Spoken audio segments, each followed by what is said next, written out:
আজানে লাউডস্পিকার বাধ্যতামূলক নয়, এই মত দিল আদালত। চলুন ফ্রিকি নিউজে জেনে নেই এই সম্পর্কে বিস্তারিত।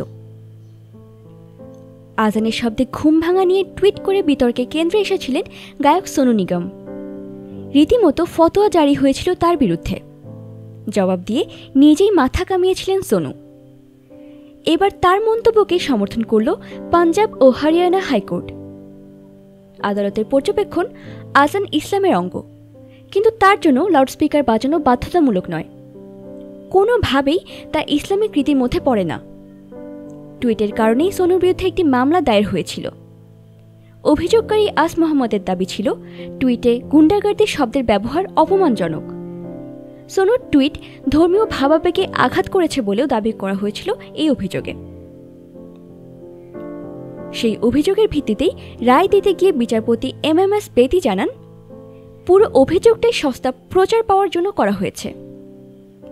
টুইটে সোনু যা বলেছেন তা ভালো করে পড়লেই বোঝা যায় গুন্ডাগার্দি শব্দটি তিনি কোনো ধর্মের উদ্দেশ্যে ব্যবহার করেননি।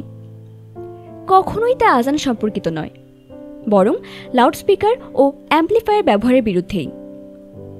এরপর আদালত জানায়, আজান নিঃসন্দেহে ইসলামিক রীতির অঙ্গ, কিন্তু লাউডস্পিকার নয়। অন্য এক মামলার উল্লেখ করে বিচারপতি বলেন, ধর্মস্থানে লাউডস্পিকার ব্যবহারের যৌক্তিকতা নিয়ে আগেও প্রশ্ন উঠেছে এবং আলোচনা হয়েছে, এবং সেক্ষেত্রে দেখা গিয়েছে কোনো ধর্মই লাউডস্পিকারের ব্যবহারকে সমর্থন করে না, বা কোনো ধর্মেই এমন কথার কোনো উল্লেখ নেই। সোনুর বিরুদ্ধে যে অভিযোগ করা হয়েছিল তা নস্যাৎ করে বিচারপতি বলেন, এ আসলে একজন গায়ককে ধর্মের নামে বলি দেওয়া। পুরো ব্যাপারটাই সস্তা প্রচার পাওয়ার জন্য করা হয়েছে বলেও কড়া ধমক দেন তিনি। কোনো ধর্মের বিরোধিতা যে তিনি করেননি এ কথা বারবার বলেছিলেন সোনু, কিন্তু তার টুইট ঘিরে এমন বিতর্ক তৈরি হয়েছিল যে কেউ তার কথায় প্রায় কর্ণপাতই করেনি। তার উপর আবার জারি হয়েছিল ফতোয়া। তা সত্ত্বেও সোনু জানিয়েছিলেন, ধর্মস্থানে লাউডস্পিকার ব্যবহার কখনোই ধর্মীয় প্রয়োজনীয়তা হতে পারে না। সে সময় কেউ তার কথা না শুনলেও আদালতের এই পর্যবেক্ষণ সোনুর মতকেই মেনে নিল। এতক্ষণ আমাদের সাথে থাকার জন্য ধন্যবাদ।